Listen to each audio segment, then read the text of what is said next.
Hello there and welcome to Brian Lomax Movie Talk and my latest Blu Ray update. Just wanted to share a few Blu Rays I picked up recently, just update you on what I've bought.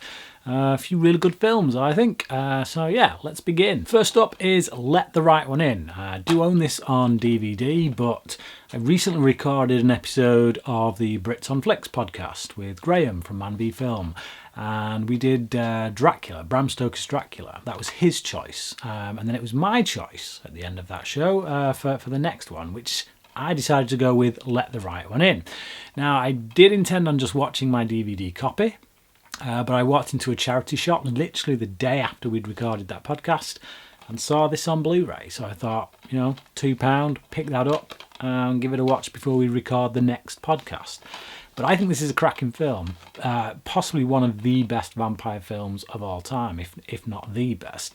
It was my favourite film of the year that it came out, but shock horror, I've only seen this once. I've had it on DVD, bought it on DVD, never actually watched my copy on DVD, but I voted this the best film of the year when it came out, so I think that's quite shocking that I've never actually seen it again since, even though I voted it so highly.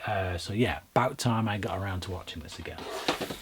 Keeping in the vampire mold, we've got Fright Night. Now this is a Eureka release. I'm not too clued into Eureka, but from the look of it, they put together some really nice packages. This has got some really excellent special features on it, but it's Fright Night.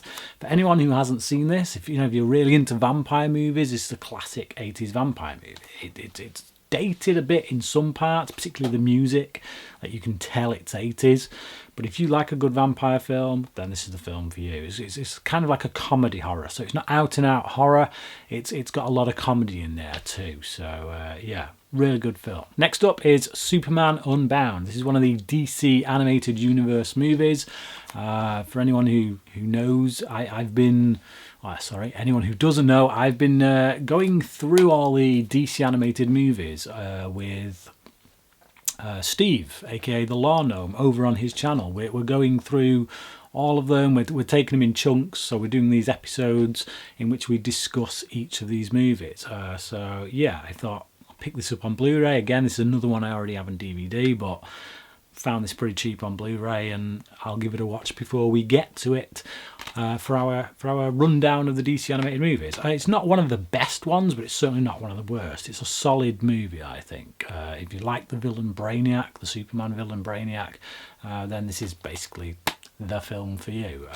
Yeah, pretty decent, I think. Next up is Harry Potter and the Deathly Hallows Part 1. This is another charity shop pickup. Got it really cheap.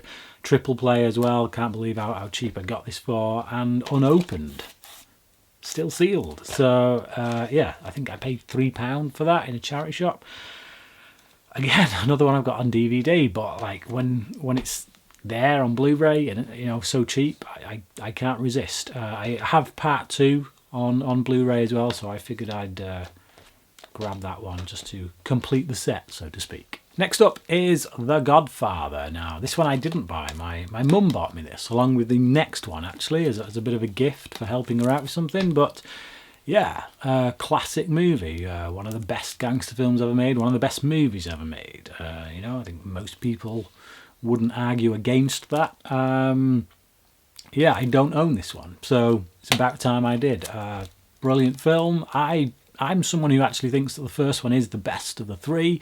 I know a lot of people say Godfather Part 2 is the better one. I don't think the second film did anything that hadn't already been done in the first. I don't think it said anything new. So, it's still good. It's still just as good as the first film from a technical standpoint and the writing and all that lot.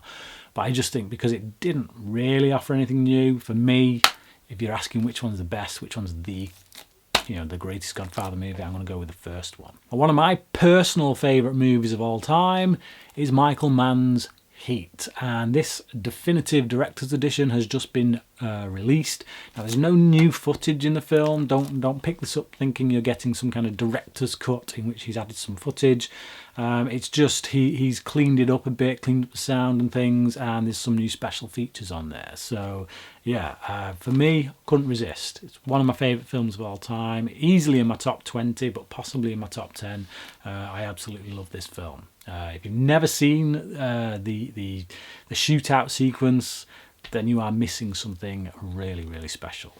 Anyone who has seen it will know exactly what I'm talking about. Classic film. Next up is The Wolverine. Now, I got this from CEX for £1.50.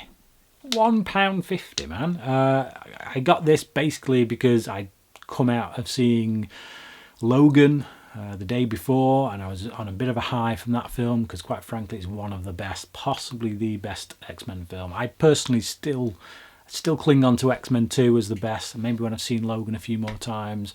But yeah, I thought, you know what? The Wolverine was actually a pretty decent film as well. Not quite as good as Logan. The final act kind of lets it down a little bit. But for the most part, a really good character-driven X-Men film. Yeah, it would be in my top 5 X-Men films. So great stuff. £1.50, can't beat it. Next up is a film by one of my favourite directors, David O. Russell, and that film is American Hustle, which features some of my favourite actors. Amy Adams, my favourite actress of all time, and Christian Bale, probably one of my top 3 actors of all time. If you've not seen this, I strongly urge you to check it out. When I first saw the trailer for this, I got a bit worried. It looked like it'd be some kind of pretentious artsy-fartsy thing, which was a bit of a disappointment because, you know, this was the film that came after Silver Linings Playbook, which I hugely enjoyed. Loved that film, absolutely love it, and it was just as good on second viewing. So I was like, why is David O. Russell going into super artsy-fartsy territory? But then when I actually saw the film, I was like, man, I did not need to be worried at all. This is a really great film with fantastic performances all around, and just beautifully written, beautifully directed. So yeah, check that out if you've not seen it already, because it's cracking. Next up is a film called The Ides of March. Now, I got this for, I think, £1. Again, really cheap. I don't buy Blu Rays new, to be honest. I just don't see the point. You know, you pick them up in charity shops or at CX, and a few months after they've been out, they go down pretty quick now, to be honest. This is another one I have on DVD, but I've never actually seen. So I kind of figure if I am going to watch it, I may as well watch it on Blu-ray. So if anybody wants a copy of it on DVD, give me a shout and I'll send it to you. But I mean, I can't make a judgment on film because I've not seen it, but it's got some of my favourite actors in. Ryan Gosling and particularly Philip Seymour Hoffman, who is my favourite actor of all time. George Clooney as well is always good to watch, and he directed this movie, and I like him as a director. He can be a bit hit and miss at times, but for every really good film he makes one that's not bad, but just kind of some middling, you know, just good but not great. I've got a feeling this is going to be one of the better ones. It certainly had a lot of good kind of critical reviews, critical response to it. So yeah, it looks right up my street. It looks like the kind of thing that Aaron Sorkin would write. So yeah, looking forward to that. And finally, we have another one of my all-time favourite movies, Crouching Tiger, Hidden Dragon. I just adore this movie. I think it's absolutely fantastic. I think it's got one of the best fight scenes, one of my favourite fight scenes of all time anyway, which is between 2 women. So it's really good to see 2 strong female characters going at each other, kicking ass, using swords and all kinds of other weapons. So if you've got any young daughters out there, or you just want to show a really good film that shows empowered women that don't resort or don't use their sexuality in order to show how empowered they are, then this is a cracking film to stick on for them. Absolutely love it. But yeah, there you go. That's it. That is all my latest pickups. Please do comment below and let me know what you think about any of these films if you've seen them. And if you haven't seen them and you just want to chat, please carry on and comment below anyway. But until next time, cracking.